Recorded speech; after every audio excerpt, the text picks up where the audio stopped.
Continuing coverage of Hurricane Erin churning during the height of turtle season. We have some officials with Loggerhead Marinelife Center here live in studio with us to talk about how you can help a struggling turtle. That's next. Welcome back to ARC Florida. Hurricane Erin isn't just stirring up surf, it's also causing some issues for vulnerable sea turtles on our beaches. That's right. Dr. Justin Perrault, he's the Vice President of Research at Loggerhead Marinelife Center, is here in the studio with us this morning. Tell us a little bit about the do's and don'ts to help protect sea turtles, especially during hurricane season. Thanks for joining us, Dr. Yeah, Perrault. of course. Thank you for having me. So the best thing to do with sea turtles is kind of, we say with anything in wildlife, is leave no trace. Just kind of don't even let them know that you're there. If you see one on the beach, don't approach it. If you see hatchlings that may be in distress, you might want to call your local authority.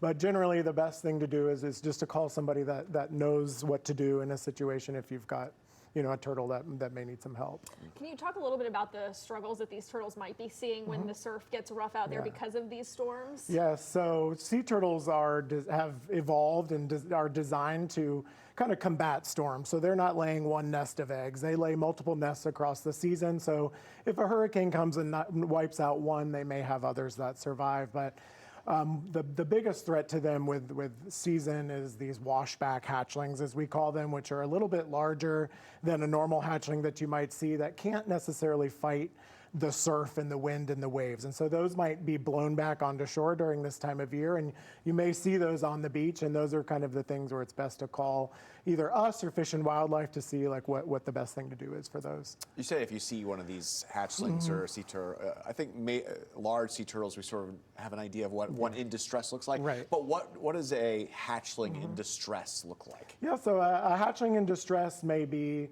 overturned, may emerge during the day in the bright sun where it can't, the heat might cause some issues with it. They may be oriented in the wrong direction, so they've crawled towards the dune. Or these washbacks that we keep referring to with the storms that are larger will have kind of algae and debris on their back that the freshly hatched hatchlings won't have, and that's how you kind of tell those apart. And those turtles will not swim back. So if you put those back in the water, they're just going to float there. So it's best, again, to bring those to some kind of rehabilitation facility. Is it fairly common? Do you have people calling you each season when they see something like this on the beach? Every day, yeah. Good to know. Yeah. What are some things that people are doing that they shouldn't be doing when they see these turtles? Touching them is kind of the first thing to do, is you never know, if that animal is carrying something that might hurt you as well.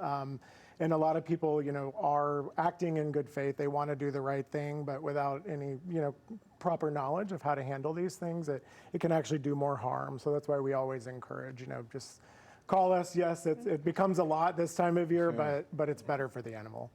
Other than you, who is okay organization group to call? You say authorities call. Don't call us, please. Don't call the TV station. I see it.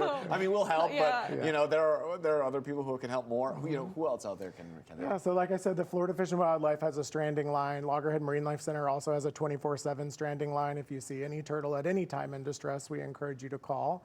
And then any other rehabilitation facility in the state of Florida that is permitted to handle these animals from the state that you can find easily online doing a quick search. All right, Justin, great information. Thank you so much for joining us. Thank you, guys. All right. And we've got meteorologist Jen Collins, who is here as well, who is an expert in lots of things, but also don't call her if you see a turtle in distress. So we are still, of course, seeing on our beaches, we're seeing some the large waves, the issues there, and we could possibly see more turtles in distress because of Erin. Not only Erin, but also we have another wave that will take a similar path to Erin as well, which will likely keep the swell elevated here as we head over the next week or so too. Large breaking waves are expected, and not just the turtles, but also everyone who is going to the beach. Make sure you're practicing beach safety as well. Paying attention to the current conditions out there, swimming near a lifeguard if you can, or just staying out of the water, because we do have an elevated risk for rip currents and high surf here over the next couple of days.